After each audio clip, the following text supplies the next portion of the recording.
В этом городе его называли врачом от Бога. К нему ехали через знакомых, за него просили, его фамилию произносили так, будто она сама по себе уже могла спасти. В советском городе хороший врач был больше, чем врач. Он был последней надеждой, тем человеком, которому доверяли тогда, когда доверять уже было некому. Но именно в той больнице, где его почти боготворили, годами происходило то, о чем не любили говорить вслух.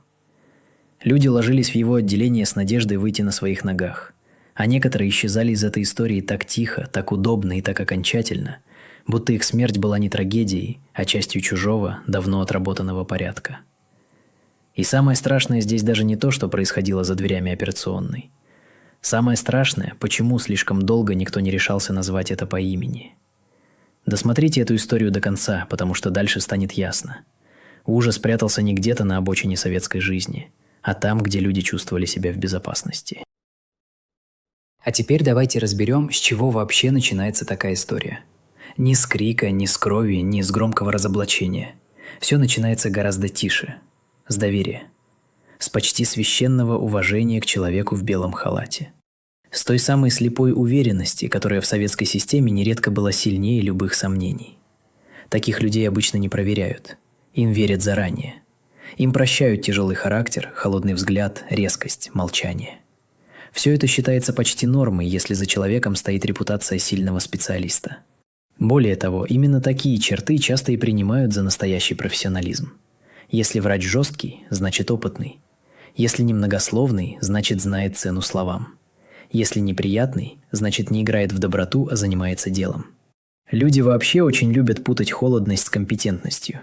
И вот на этой ошибке иногда вырастает страшная, почти непроницаемая броня вокруг тех, кого потом уже слишком поздно пытаются рассмотреть по-настоящему. Его уважали не за улыбку, не за умение успокаивать, а за результат, за имя, за ту самую репутацию человека, который якобы вытаскивает безнадежных. Именно такие фигуры в любой системе становятся почти неприкосновенными. И если вам близок такой формат расследований, где за внешней нормой открывается что-то намного темнее, подпишитесь на канал сейчас. Дальше у нас будет история не про один случай и не про одну больницу, а про механизм, который слишком долго защищал человека только потому, что тот носил правильную одежду и занимал правильное место. Снаружи все выглядело вполне привычно.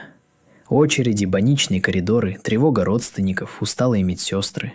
Обычная советская жизнь, в которой хороший врач всегда был почти дефицитом. Но внутри этой привычной картины уже накапливалось что-то липкое, тяжелое и очень неправильное. Пока еще не в виде доказательств, пока еще не в виде прямого обвинения. Скорее, как странное послевкусие после некоторых историй, как слишком быстрые объяснения. Как паузы после слова осложнения, как ощущение, что в одном и том же месте слишком часто остается недосказанность. И вот это особенно важно понять с самого начала. Это история не про сказочного злодея, которого никто не мог раскусить. Такие упрощения слишком удобны и слишком глупы. Намного страшнее другое. Зло здесь могло жить не вопреки системе, а внутри нее, под ее прикрытием, под ее уважением, под ее привычкой заранее решать, кому можно верить без вопросов. И чем глубже мы будем идти дальше, тем яснее станет. Дело было не только в одном человеке. Дело было еще и в той тишине, которая годами работала на него лучше любого сообщника. Сейчас нам нужно шаг за шагом войти в этот мир, в советскую больницу, где врач был почти отдельной властью, а пациент слишком быстро переставал принадлежать самому себе. И вот там, в этом закрытом пространстве, где все держалось на подчинении, страхе и доверии, начнет проступать настоящая основа этой истории. Советская больница снаружи почти всегда выглядела одинаково. Светлые стены, вытертые ступени, тяжелые двери, запах хлорки, лекарств и чего-то неуловимо казенного, отчего человеку заранее становилось не по себе. Это было место, куда приходили не спорить, а подчиняться, не обсуждать, а ждать, не понимать, а надеяться, что понимают за тебя. И в этом, пожалуй, уже тогда было заложено нечто опасное. Потому что больница в таком устройстве была не просто местом лечения. Она была закрытым миром со своей иерархией, своим языком, своей тишиной и своей властью. Обычный человек в этом мире почти сразу терял почву под ногами. Еще вчера у тебя была своя жизнь, свои привычки, свои права хотя бы на бытовом уровне. А здесь все исчезало очень быстро. Ты переодевался в чужую больничную одежду, ложился в чужую кровать, ждал чужого решения, подписывал бумагу, смысла которой до конца не понимал, и начинал жить по чужим часам. Когда тебя везли по коридору под холодным светом ламп, ты уже не принадлежал себе полностью. Тебя передавали из рук в руки, из кабинета в кабинет, из палаты в перевязочную, и вместе с этой передачей происходило самое главное. Твоя жизнь переходила в пространство, где решающее слово принадлежало не тебе. А решающее слово там принадлежало врачу. Особенно такому врачу, у которого были имя, стаж, репутация, тяжелый взгляд и привычка говорить коротко. В советской больнице это был человек почти неоспоримый. Его могли бояться, недолюбливать, обходить стороной, но спорить с ним решались единицы. Медсестра видела больше, чем позволялось говорить. Санитарка слышала больше, чем ей следовало знать. Интерн мог что-то заподозрить, но слишком рано понимал, что в больничной иерархии правда имеет вес только тогда, когда ее готов подтвердить кто-то сверху. А сверху чаще всего подтверждали не правду, а порядок. И в этом порядке было много вещей, которые для постороннего человека выглядели почти непроницаемо. История болезни, назначения, ночные переводы, срочные решения, осложнения, неотложные вмешательства, внезапные ухудшения, слабое сердце, позднее поступление, тяжелый случай. Слова вроде бы понятные, но за ними можно было спрятать почти все. Слишком многое здесь зависело от записи в карте, от подписи, от времени, поставленного в журнале, от формулировки, которой никто из родственников не умел по-настоящему спорить. И именно поэтому больница так легко превращалась не только в место помощи, но и в место безмолвия. Нужно честно сказать, советская медицина держалась не только на дисциплине и знаниях, но и на особом культе доверия. Иногда заслуженного, иногда вынужденного, а иногда просто опасного. Людей воспитывали так, чтобы они не ставили под сомнение фигуру врача. Белый халат сам по себе уже был аргументом. Если врач говорил ждать, ждали. Если говорил, что все под контролем, старались верить. Если говорил, что так бывает, значит так бывает. И именно в такой среде человек с темной внутренней жизнью получал почти идеальное укрытие. Не потому, что система специально создавала чудовищ, нет, хуже. Она создавала условия, в которых чудовищу было удобно не выделяться. Особенно ночью. Вот это отдельная страшная сторона любой больницы. Днем там еще есть движение, вопросы, родственники, комиссии, шум шагов, голоса, какая-то видимость внешнего контроля. Ночью все меняется. Коридоры пустеют, свет становится тише, если так вообще можно сказать о свете.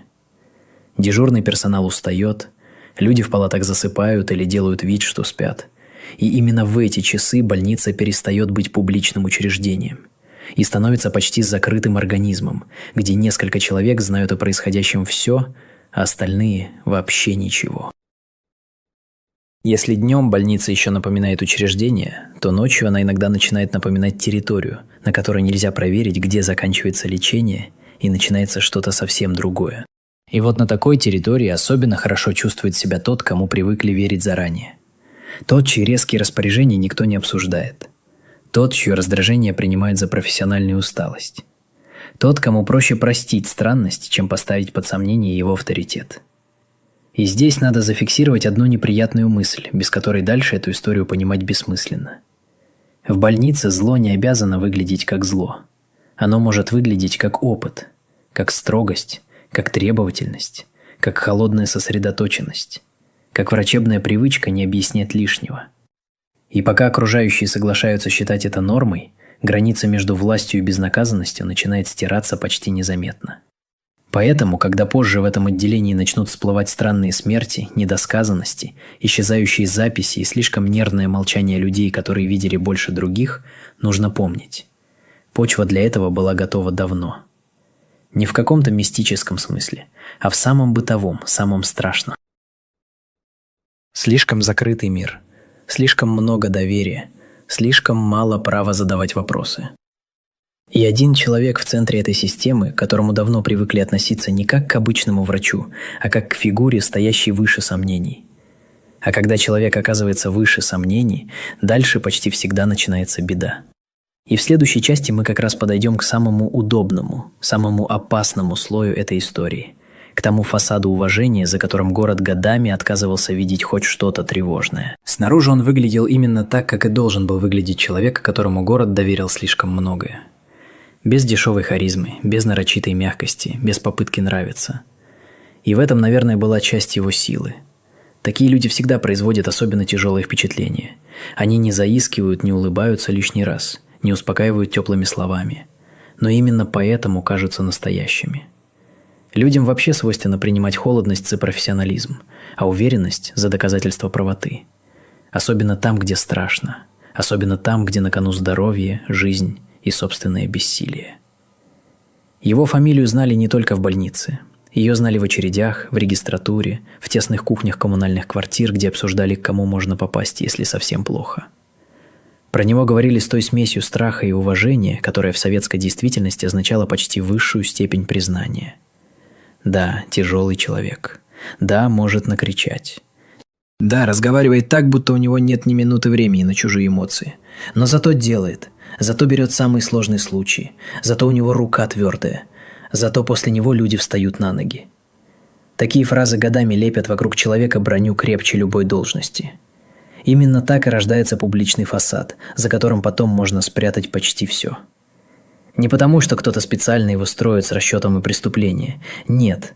Просто общество само очень любит создавать фигуры, которые удобнее не трогать. Уважаемый врач – одна из таких фигур.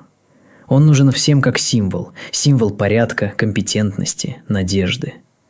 А символы почти никогда не рассматривают слишком близко. Их принимают целиком, без лишних вопросов. И если в таком человеке появляется трещина, окружающие до последнего пытаются объяснить ее чем угодно, только не тем, чем она является на самом деле.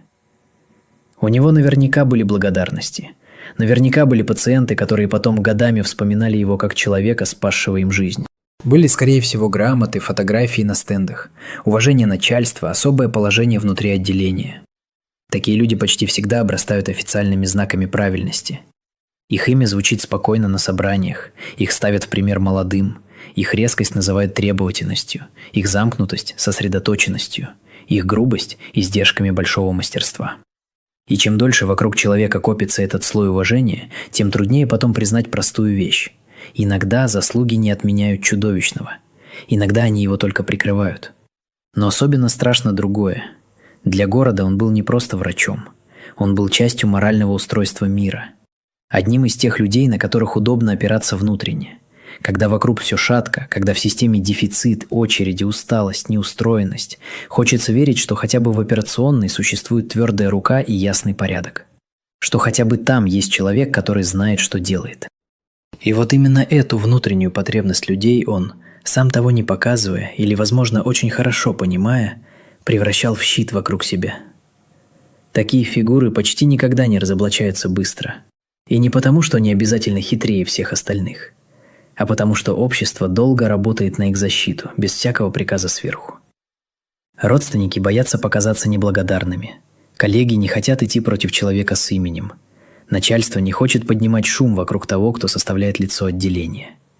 Молодые сотрудники слишком рано понимают, что карьера и правда в таких местах редко идут рядом.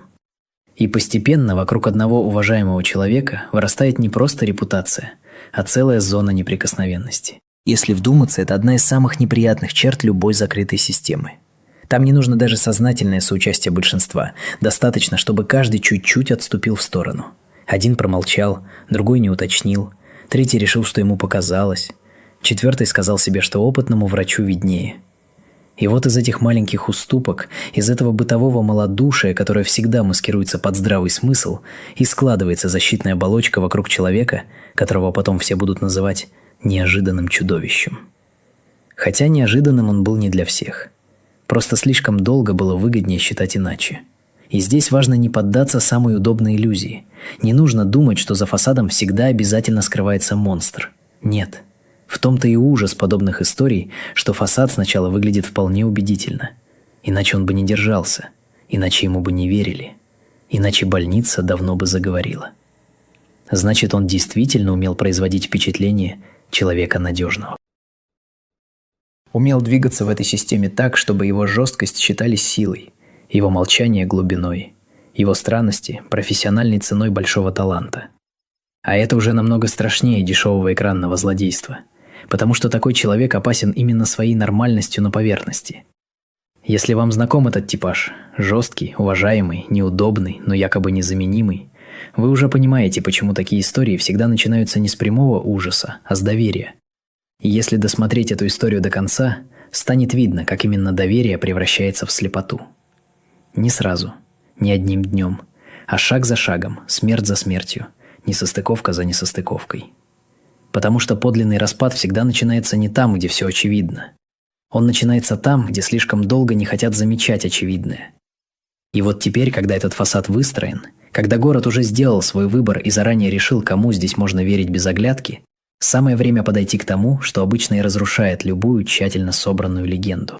Не громкому разоблачению, не внезапному признанию, а мелким, почти скучным, но очень упрямым странностям, которые сначала никого не пугают всерьез, а потом вдруг складываются в картину, от которой уже невозможно отвернуться. Сначала это не выглядело как кошмар. И это, пожалуй, самое тревожное в подобных историях. Настоящий ужас почти никогда не входит в жизнь с грохотом. Он приходит тихо, через мелочи, которым сначала даже стыдно придавать значение. Через одну неудачную операцию, через вторую, через размытую формулировку в истории болезни, через слишком короткий разговор с родственниками в коридоре, через взгляд медсестры, которая вроде бы ничего не сказала, но почему-то отвела глаза слишком быстро. И пока все это существует по отдельности, система чувствует себя спокойно, потому что по отдельности любую странность можно объяснить. Вот и здесь все начиналось именно так. В одном отделении, за дверями которого город привык видеть уверенность и профессионализм, слишком часто происходили вещи, которые потом не складывались в ясную картину. Люди поступали не в самом безнадежном состоянии. Некоторые, наоборот, шли на поправку. Кто-то уже ждал выписки, кто-то передавал через соседей по палате, что дома нужно не забыть купить хлеба или позвонить родным. И вдруг все обрывалось. Сухо, быстро, почти без объяснений. В карте появлялась формулировка, которая вроде бы все называла, но на самом деле не объясняла почти ничего. Осложнение, резкое ухудшение. Организм не справился. Слова, за которыми при желании можно спрятать и трагедию, и халатность, и нечто куда более страшное. Проблема была не в одной смерти, даже не в двух. В больнице смерть, как бы жестоко это ни звучало, всегда можно встроить в рабочую логику. Тяжелый случай, поздно привезли, слишком слабое сердце, не выдержал наркоз. Именно поэтому опасность накапливалась медленно и почти незаметно. Она была не в самом факте, а в повторяемости. В том, что некоторые случаи начинали подозрительно походить друг на друга. Не до полной идентичности, нет. Все было слишком умно для грубой одинаковости. Но какой-то общий холодный след в них оставался. Как будто из разных историй, разных палат и разных диагнозов проступала одна и та же рука. Иногда тревога рождалась даже не из документов, а из атмосферы. Из того, как после некоторых ночных смен становилось особенно тихо. Из того, как младший персонал лишний раз не задерживался у поста. Из того, как в разговорах вдруг возникали паузы на самом простом месте. Человеку со стороны это могло бы показаться ерундой. Больница вообще не место для легкости. Но у любого закрытого мира есть своя внутренняя погода. И люди, которые живут в нем каждый день, очень рано начинают чувствовать, когда привычная тяжесть превращается во что-то другое. Во что-то липкое, нервное, почти виноватое. А еще были записи. Точнее, то, как они вели себя. В одних случаях история болезни выглядела слишком бедно для тяжелого исхода. В других, наоборот, в ней было слишком много слов и при этом слишком мало смысла. Где-то время менялось странно. Где-то назначение возникало так, будто его вписали уже после. Где-то не хватало деталей, без которых нормальная медицинская картина не складывалась. Это еще не было прямым доказательством, но уже было тем самым упрямым шорохом за стеной, который сначала пытаешься не слышать, а потом начинаешь понимать – нет, это не случайный звук. Там действительно кто-то есть. И самое неприятное в таких ситуациях то, что тревога почти всегда рождается раньше, чем смелость назвать ее вслух. Кто-то из персонала, конечно, замечал больше, чем хотел бы. Кто-то уже сопоставлял одно с другим. Кто-то чувствовал, что в определенные дежурства отделение будто меняет воздух. Но между внутренним ощущением и открытым обвинением лежит огромная пропасть, особенно в советской больнице. Особенно, если речь идет не о рядовом враче, а о человеке, чье имя давно работает как пропуск в зону без вопросов. Попробуй скажи, что тебе не нравится то, что делает человек, которого весь город считает почти спасителем. Тебя ведь сначала даже не обвинят. Тебя просто посмотрят так, будто ты не понимаешь элементарных вещей. И вот здесь система проявляет себя особенно мерзко. Она не запрещает говорить прямо. Ей это даже не нужно. Она просто делает так, что человеку самому становится неудобно сомневаться. Самому стыдно за свои подозрения. Самому легче объяснить странность перегрузкой, усталостью, сложностью случая, чем признать куда более страшную мысль. А если таких странностей несколько, то включается еще один удобный самообман. Не может же это повторяться. Не может же все быть настолько плохо. И именно на этом внутреннем отказе поверить и держится любое долгое молчание. Но молчание никогда не бывает пустым. Оно постепенно набирает вес. И в какой-то момент даже те, кто не зная всей картины, начинают чувствовать ее краем сознания. Родственники запоминают слишком холодные ответы. Пациенты улавливают странную нервозность соседей по палате. Младший персонал начинает избегать прямых взглядов. А у самых внимательных рождается тот опасный тип памяти, из которого потом складываются настоящие разоблачения. Они начинают помнить не сами факты, а повторяющийся рисунок. Кто дежурил, когда стало плохо, что говорили до и после, кто подписывал, кто торопился закончить разговор. И почему после некоторых смертей в отделении оставалось ощущение не трагедии, а какой-то плохо спрятанной фальши. Если в этой истории вас уже начинает тревожить не только сам врач, но и все пространство вокруг него, значит, мы движемся правильно. Потому что дальше станет ясно. Первыми по-настоящему увидели опасность не начальники, не комиссии и небольшие кабинетные люди. Ее увидели те, кто был ниже всех в этой иерархии. Те, кто стоял ближе всего к ночным коридорам, к каталкам, к шепоту за дверью и к тем мелочам, на которые у большой системы никогда не хватает ни времени, ни совести. Первыми такие вещи почти никогда не замечают те, кто обязаны замечать их по должности. И это очень точная примета любой закрытой системы. Чем выше человек стоит, тем легче ему жить в красивой схеме, где все под контролем.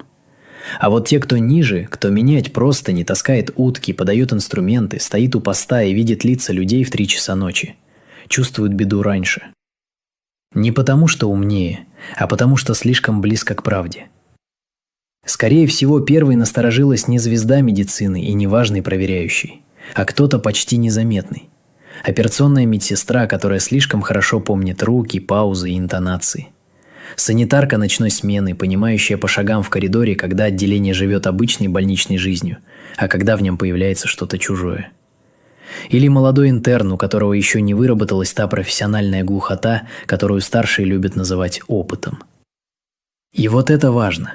В подобных историях правда почти никогда не начинается с документа. Она сначала цепляется за живого человека, которому становится невозможно до конца объяснить самому себе то, что он видит. Представьте медсестру, много лет работающую рядом с операционной. Она умеет молчать, потому что иначе в таком месте не выживают. Она знает, когда хирург устал, когда раздражен, когда торопится. Но однажды в его поведении появляется что-то другое. Слишком спокойное, слишком точное, слишком отрезанное от нормальной человеческой реакции. Такие вещи трудно доказать словами, и именно поэтому их так удобно не замечать. Но человек, который долго живет рядом с чужой властью, рано или поздно начинает чувствовать, где заканчивается профессиональная жесткость и начинается что-то ненормальное. Интерн здесь еще важнее, потому что он уже внутри системы, но еще не растворился в ней полностью. Он еще способен удивляться, еще замечает несостыковки.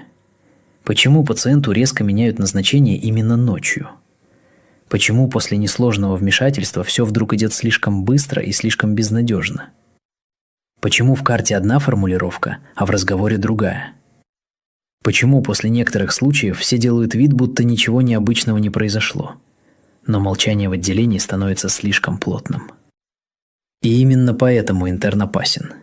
Не потому что смелый, а потому что еще не научился удобно не видеть. Есть и третья фигура – санитарка. По логике системы она вообще почти никто. Без статуса, без права голоса, без возможности спорить с врачом. Но именно такие люди часто помнят самое важное – не диагнозы, детали. Кто вошел в палату после отбоя, кто вышел слишком быстро, как выглядел пациент вечером и как через несколько часов. кто нервничал, кто велел никого не пускать. Это не те факты, которыми удобно размахивать на собраниях. Это сырая, неприятная земная память. И она страшнее бумаг. Потому что бумага врет легко, а память человека, который слишком много раз видел одно и то же, рано или поздно складывается в рисунок. Но увидеть не значит заговорить. Обычно наоборот. Первый свидетель почти всегда самый беззащитный. Интерн не хочет ломать карьеру, еще толком ее не начав. Медсестру легко объявить эмоциональной и ненадежной. Санитарку можно просто не заметить. В этом и есть одна из самых подлых черт системы. Она не спорит по существу. Она заранее решает, чье слово имеет вес, а чье можно стряхнуть, как пыль с халата. И все же именно здесь начинается главное – накопление сомнений. Кто-то слишком долго смотрит в карту больного. Кто-то после дежурства не может выбросить из головы одну сцену в операционной. Кто-то замечает, что фамилия одного и того же врача слишком часто возникает рядом с необъяснимыми исходами. Сначала это еще не обвинение, только тяжелое ощущение, которое человек пытается задавить разумными объяснениями. Но у любого объяснения есть предел, и когда совпадений становится слишком много, делать вид, что это просто случайность, уже не выходит. Наверное, кто-то однажды все-таки попытался сказать это вслух. Очень осторожно. Не как донос, как вопрос. И почти наверняка наткнулся не на расследование, а на стену. Вам показалось. Вы молоды. Вы не понимаете специфики. Не лезьте не в свое дело. Работайте, учитесь, не разносите разговоры. Иногда одной такой реакции достаточно, чтобы человек замолчал надолго. Не потому, что перестал верить себе, а потому что понял, здесь правду мало увидеть. Здесь ее еще придется пережить в одиночку. И вот именно в этом одиночестве, между совестью и страхом, между памятью и карьерой, и созревает точка перелома. Пока у свидетеля есть только тревога, система сильнее. Но как только появляется случай, который уже нельзя честно объяснить ни ошибкой, ни перегрузкой, ни роковым осложнением, вся прежняя конструкция начинает трещать. У любой большой лжи всегда есть слабое место.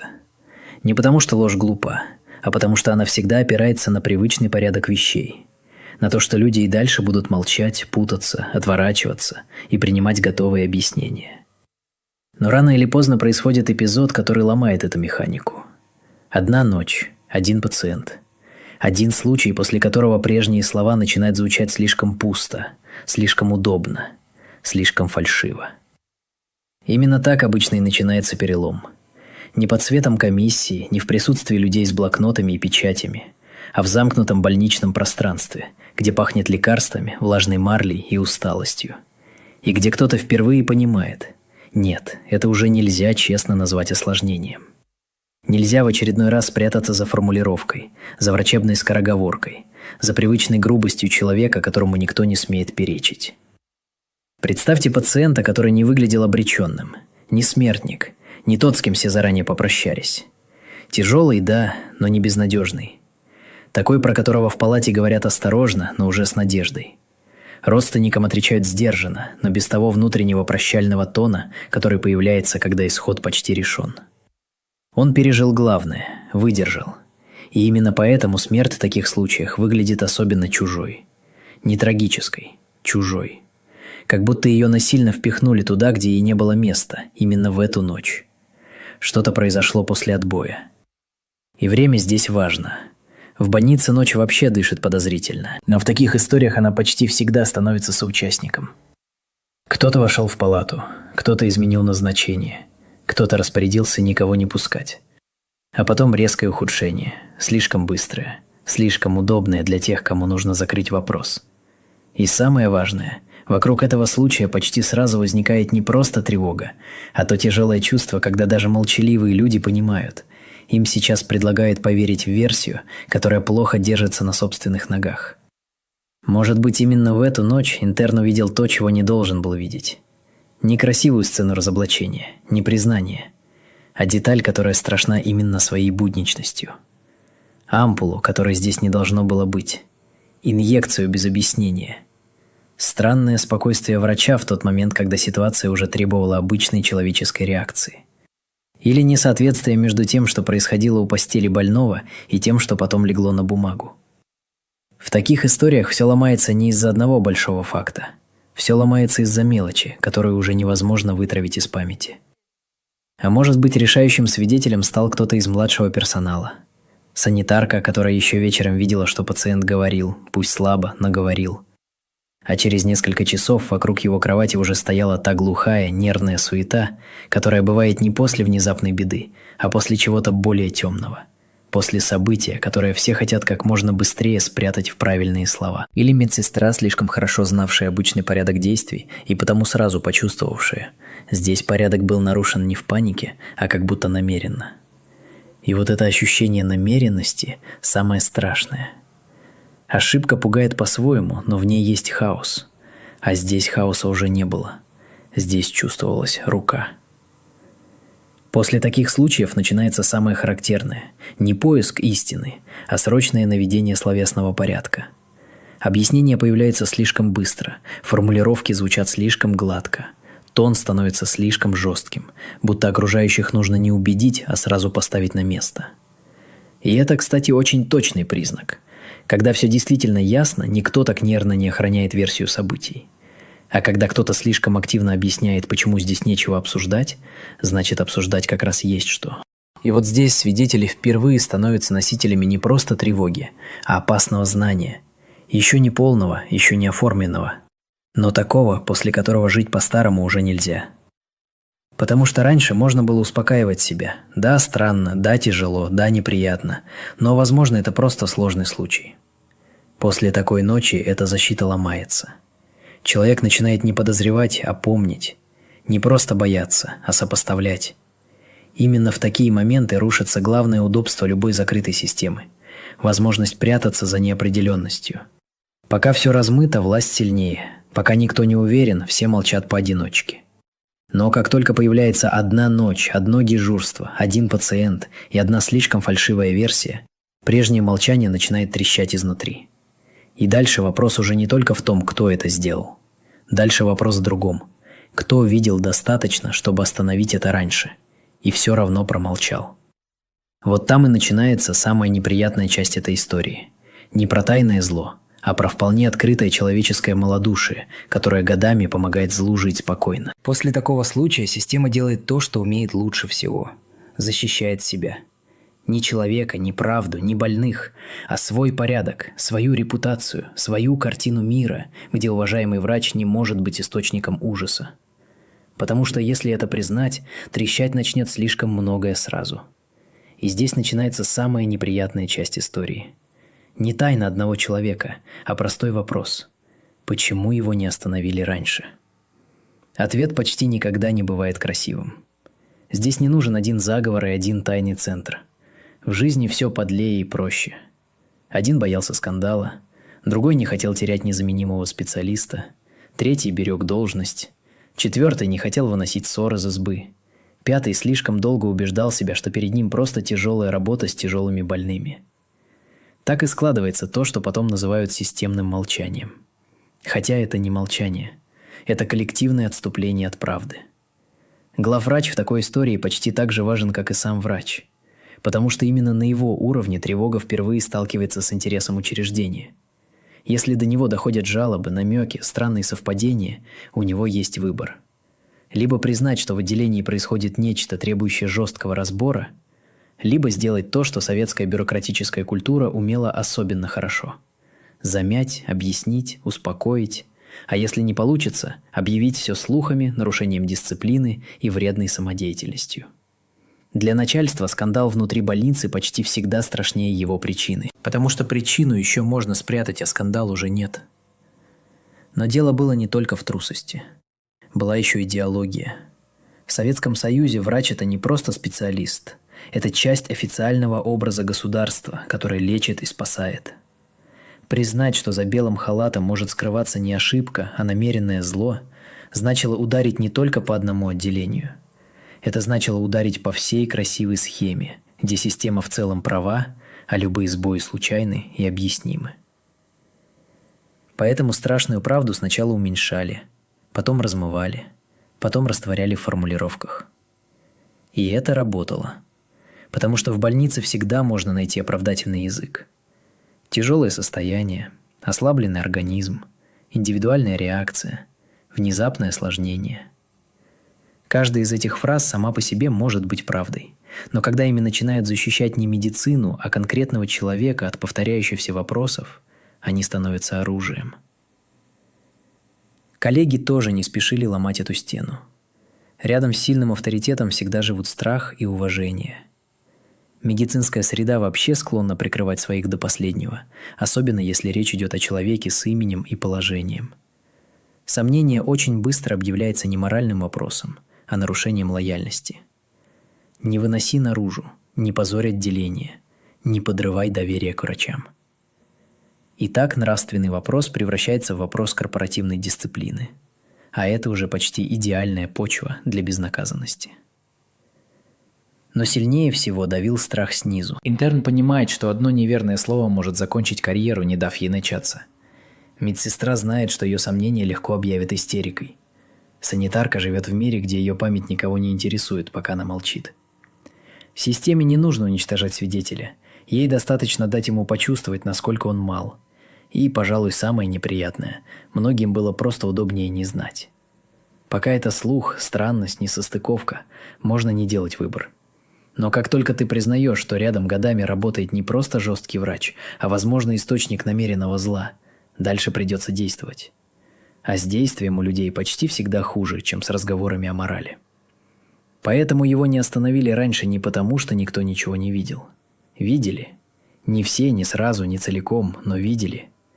Просто покой отделения, лицо больницы, репутация учреждения и спокойствие начальства оказались важнее тревожных сигналов снизу. И пока наверху берегли порядок, внизу копилась правда. А дальше эта тишина начнет рушиться. Потому что у любого прикрытия есть предел. И когда появляется цепочка, которую уже нельзя спрятать ни за должностью, ни за белым халатом, система впервые начинает терять контроль. Любая долго скрываемая правда в какой-то момент перестает быть слухом и начинает собираться в цепь.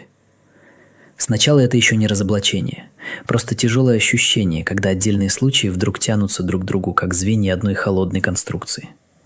Одна смерть, потом другая. Те же паузы в объяснениях, те же формулировки.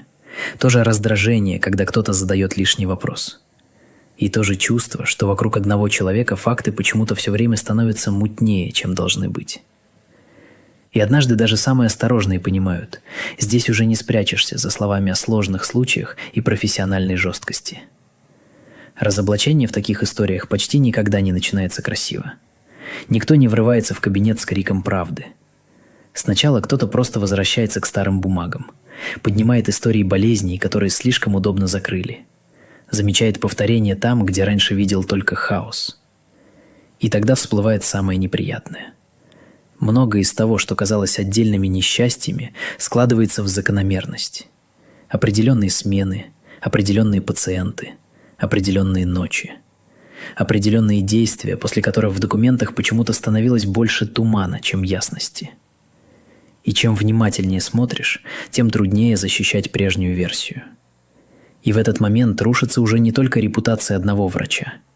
Рушится доверие к целому устройству мира. Пока странности существовали по отдельности, каждому было где спрятаться. Начальству – в осторожности, коллегам – в солидарности, младшему персоналу – в страхе, родственникам – в боли. Но когда совпадений становится слишком много, когда в рассказах разных людей начинают повторяться одни и те же детали, когда кто-то внутри системы наконец начинает говорить, тишина теряет силу. Она больше не выглядит порядком. Она начинает выглядеть соучастием. Наверняка в какой-то момент сломался кто-то из тех, кто слишком долго носил это в себе. И, как обычно, первым говорит не герой, а самый уставший. Тот, кто больше не может жить рядом с собственной памятью. Медсестра, слишком много раз видевшая одну и ту же странную последовательность действий. Интерн, который слишком долго убеждал себя, что ошибся, а потом понял, ошибаться столько раз подряд невозможно. Кто-то из персонала, кто наконец осознал простую вещь. Если сейчас снова промолчать, будет еще один случай, еще одна палата, еще одни родственники в коридоре, которым скажут правильные слова, чужим, выученным голосом. И именно здесь внутренняя трещина становится ударом по фасаду. Дальше начинается проверка. Нервная, запоздалая, унизительная. Потому что система до последнего проверяет не правду, а степень собственной уязвимости. Поднимают журналы, сверяют часы, смотрят, кто дежурил, кто подписывал, кто менял назначение, кто был рядом в ту ночь. И вдруг оказывается, что за слишком многими необъяснимыми случаями слишком часто стоит один и тот же силуэт. Не одна громкая улика, а вещь куда страшнее – повторяемость. А повторяемость убивает легенду надежнее любого крика. Наверное, и сам он уже чувствовал, что защита трещит. Люди, привыкшие жить под броней авторитета, особенно остро улавливают миг, когда привычный взгляд окружающих меняется. Когда вместо почтения появляется неуверенность, потом подозрение, потом то тяжелое внимание, которое уже не отвести резкостью и не задавить должностью. До этого его боялись, теперь на него начали смотреть. По-настоящему. А для человека, годами скрывавшегося внутри чужой веры, это и есть начало конца. Но даже здесь система сопротивляется до последнего. Потому что разоблачение такого человека – это скандал не только для него, но и для всех, кто помогал ему оставаться неприкосновенным. Каждый найденный случай тянет за собой новые вопросы. Кто видел раньше? Кто отмахнулся? Кто подписал? Кто промолчал? Вот почему правда в таких историях почти никогда не выходит легко. Ее выдавливают силой. Из бумаг, из памяти, из чужих оговорок, из усталости, из страха. И все же наступает момент, когда обратного хода уже нет. Когда бывшие несчастные случаи становятся цепью. Когда частные сомнения складываются в общую картину. Когда белый халат перестает защищать и сам начинает выглядеть частью маски. И тогда открывается самое страшное. Признаки были здесь давно. Ничто не возникло внезапно. Не было одного дня, когда уважаемый врач вдруг превратился в чудовище. Чудовище слишком долго жило внутри образа, который всем был удобен. Просто теперь этот образ больше не удерживал реальность. И вот здесь нужно сказать главное. Самое страшное в этой истории не то, что в одном советском городе нашелся человек, сумевший спрятать темную, изломанную, возможно, преступную жизнь под белым халатом. Люди вообще способны на многое, и это, как ни горько, давно не новость. Гораздо страшнее другое. Страшнее понять, как долго вокруг него держалась тишина. Как долго его продолжали считать спасителем. Как легко должность, репутация, стаж и чужая благодарность превращаются в такую броню, сквозь которую уже не проходят ни сомнения, ни страх, ни даже очевидные тревожные сигналы. Потому что, если смотреть честно, эта история не только о враче. Она о самой природе доверия в системе, где человек внизу почти всегда безоружен перед человеком наверху. Больной зависел от врача, медсестра от врача и начальства, интерн от будущего, которое ему могли перекрыть одним движением, родственники от чужих слов, потому что у них не было ни доступа, ни языка, ни власти спорить с тем, что им сообщали холодным, уверенным тоном. А начальство зависело от собственного спокойствия, от отчетности, от внешнего вида порядка, который нельзя было испортить слишком неприятной правдой. И вот когда все эти зависимости сходятся в одной точке, правда начинает проигрывать еще до того, как ее кто-то успел произнести вслух. Наверное, именно поэтому подобные истории так тяжело слушать до конца. Не из-за одной фигуры зла. С ней как раз все проще. Проще думать, что где-то был один извращенный, опасный, бесчеловечный человек, который каким-то образом сумел обмануть окружающих. Такая версия удобна, она успокаивает. Она оставляет мир относительно понятным. Вот преступник, вот жертвы, вот позднее разоблачение. Но настоящая правда, как это почти всегда бывает, устроена хуже. Она заставляет признать, что страшное держалось не только на одном человеке. Оно держалось на доверчивости, на страхе, на привычке не лезть, на подчинении авторитету, на желании любой ценой сохранить видимость нормы. И вот это уже намного неприятнее, потому что тут исчезает удобная дистанция между чудовищем и окружающими. Белый халат в такой системе оказывался не просто одеждой врача. Он становился знаком неприкосновенности, почти моральной лицензией, после которой человек переставал восприниматься как обычный смертный со своими слабостями, страстями, жестокостью и тьмой. Его уже видели через образ, а не напрямую, через уважение, через благодарность, через социальную привычку, через фразу «ему виднее».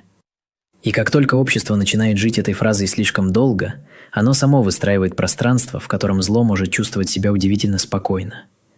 Не потому, что его любят, а потому, что его слишком поздно готовы назвать по имени. Если досмотреть такую историю до самого конца, остается одна особенно неприятная мысль. В Советском Союзе людей учили бояться многого. Сказать лишнее, выделиться, ошибиться, не подчиниться, показать слабость, выбиться из общего строя. Но куда реже людей учили задавать прямой вопрос авторитету. Куда реже учили сомневаться там, где сомнение считалось почти оскорблением. И именно поэтому иногда самое опасное место находилось не в темном переулке, не за закрытой дверью кабинета следователя и не в чужом дворе поздно вечером. Иногда оно находилось там, где горела тусклая лампа, пахло лекарством, скрипели колеса каталки, и все вокруг убеждали тебя, что ты в безопасности. И это, наверное, и есть самый тяжелый вывод. Страшное почти никогда не приходит в жизнь с табличкой на шее. Оно очень часто приходит в форме порядка, опыта, дисциплины, правильных интонаций и репутации, проверенной чужими словами. Оно приходит в том виде, которому проще всего довериться. А когда человек доверился, когда он уже зависим, слаб, испуган, когда за него говорят другие, защищаться становится почти невозможно. И если система в этот момент ставит свое лицо выше человеческой жизни, дальше зло может жить внутри нее годами, даже не прячась по-настоящему. Поэтому история такого врача – это не просто мрачный частный случай и не страшилка про исключение из нормы. Это предупреждение о самой норме, если она слишком долго существует без контроля, без смелости, без права младшего голоса быть услышанным. Потому что там, где репутация важнее вопроса, где тишина ценится выше правды, где сомнения считают угрозой, а не необходимостью, беда рано или поздно становится не сбоем, а естественным продолжением порядка. И тогда белый халат уже не лечит от страха, он сам становится его частью. Если у вас по ходу этого рассказа возникала не только тревога, но и злость, значит история сработала правильно. Потому что это именно тот случай, где сухое сочувствие уже недостаточно. Здесь хочется не просто ужаснуться, а понять, сколько подобных историй вообще не дошло до финала, сколько так и осталось в больничных коридорах, в неразборчивых почерках на бумагах, в чужих запуганных воспоминаниях, в разговорах шепотом, которые никто не оформил в правду. И это, возможно, самое тяжелое послевкусие. Не то, что один человек оказался страшнее, чем думали, а то, сколько времени у него было благодаря всем остальным. И, пожалуй, именно в этом заключается главный ужас любой системы, построенной на безусловном авторитете. Она слишком поздно замечает зло, если зло научилось говорить правильным голосом. Слишком долго защищает своих, если свои полезны, уважаемы и незаменимы. Слишком охотно давит слабый голос снизу, если этот голос портит красивую картину. А значит, трагедия начинается задолго до разоблачения. Она начинается в тот момент, когда первое сомнение объявляет не попыткой спасти, а попыткой навредить. И дальше остается только вопрос времени. Так что эта история, как бы мрачно это ни звучало, заканчивается не разоблачением врача. Она заканчивается разоблачением среды, в которой он мог существовать так долго. Среды, где вера в статус оказалась сильнее правды. Где порядок оказался важнее человека. Где страх перед скандалом перевесил страх перед настоящим злом. И если из такого рассказа вообще стоит выносить что-то важное, то, наверное, только одно. Общество становится по-настоящему опасным не тогда, когда в нем появляется чудовище, а тогда, когда ему слишком удобно не замечать чудовище, пока оно носит правильную одежду и занимает правильное место.